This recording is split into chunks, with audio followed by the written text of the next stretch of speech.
Let's move on and talk about policing now.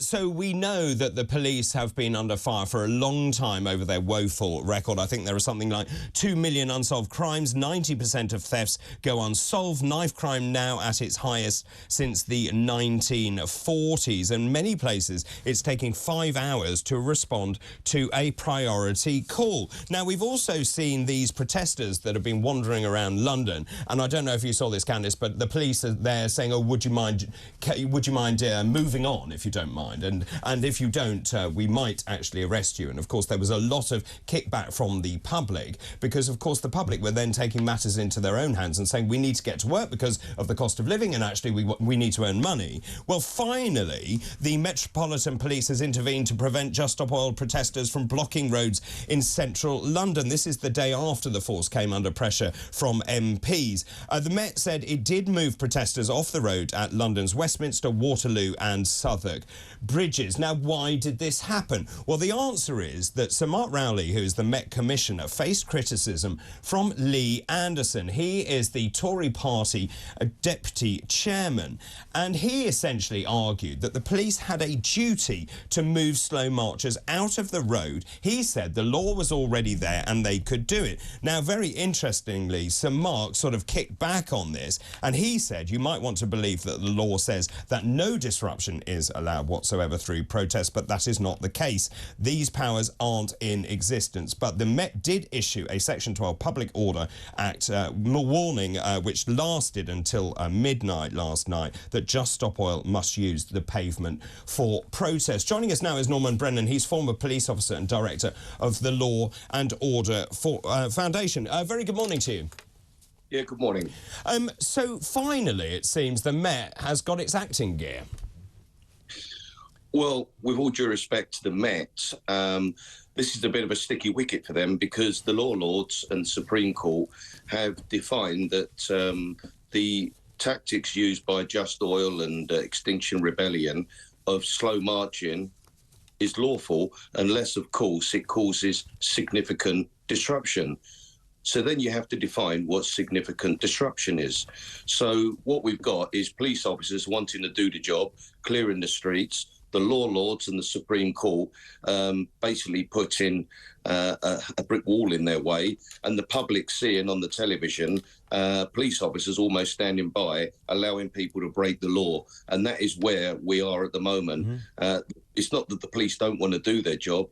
And with all due respect to Lee Anderson, the other day I saw him questioning the Commissioner, and to be quite honest with you, I agree a lot with what Lee says. I found him very rude. You don't speak to a Commissioner like that. The law, I know the law, the Commissioner knows the law, and it appears that the Home Affairs Select Committee don't. There are certain sections of the law that the police can enact, as I understand, a bit like saying you need to give us 5 days notice of when you're going to demonstrate. Well, they never do, they just turn up. But it's a mess. It's a mess, and the public are sick of it. I'm sick of it.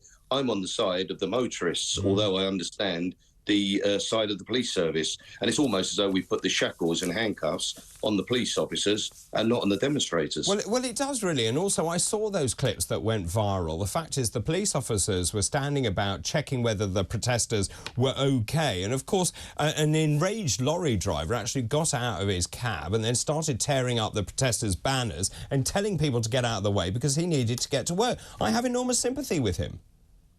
I absolutely do as well.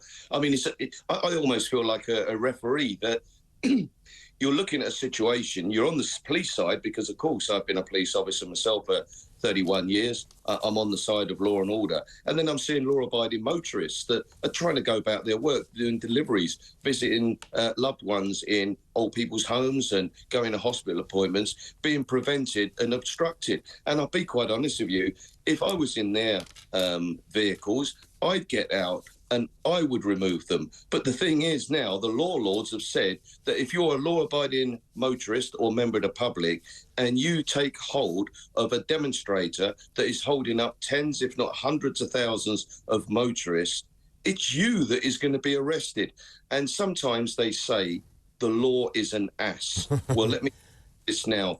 The law lords and the Supreme Court are an ass. They're making the police service look like an ass. and they're frustrating motorists. And how can it be where the motorists that are acting lawfully, going about their roads with road tax, insurance, and MOTs to carry out their daily duties, are breaking the law, when those that are obstructing them and making their lives a nightmare are allowed to do what they want?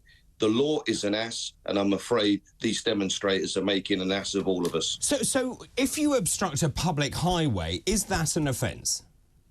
It is, under Section 147 of the Highways Act as amended. You know, nobody can unlawfully obstruct the highway. And if you do, you're liable to be removed or arrested if you don't give your details. Whereas here, people are just willy-nilly, and the highway is the pavement, and it's also a roadway. The highway is the complete road and pavements. So, yes, there is an offence, and you can rightly be removed. I mean, I just despair, to be quite honest with you. Every day I wake up and I put the television on and I listen to the news, I see the criminal justice system failing those that it should be there to protect. And sadly, the police are caught between a rock and a hard place, because if you're told that you can't move somebody on unless it's a significant obstruction, you then have to define what that significant obstruction is. And of course, the public see the police and say, the police are crap. They don't care. They're on the side of the offenders. And the police are saying, well, look, our hands are tied. We want to move them. We want to grab them and throw them out off the road so you can go about your lawful business. I despair at what the criminal justice system... So just very quickly, so walking slowly in the road, is that defined as obstruction? Yes or no? Yes, it is. So if that is obstruction, they can be moved?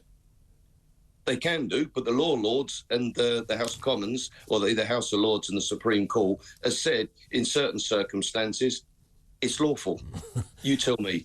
Well, and no wonder, and you know, it's great we've got so many new police officers, you know, some 20,000 have been recruited, but at the end of the day, they need to be allowed to do their job. And quite frankly, it seems to me that you've got far too many busybodies, as you say, the law lords, actually getting involved, and they shouldn't. Thank you very much indeed, Norman. Very good to talk to you. That's Norman Brennan, who's former police officer and director of...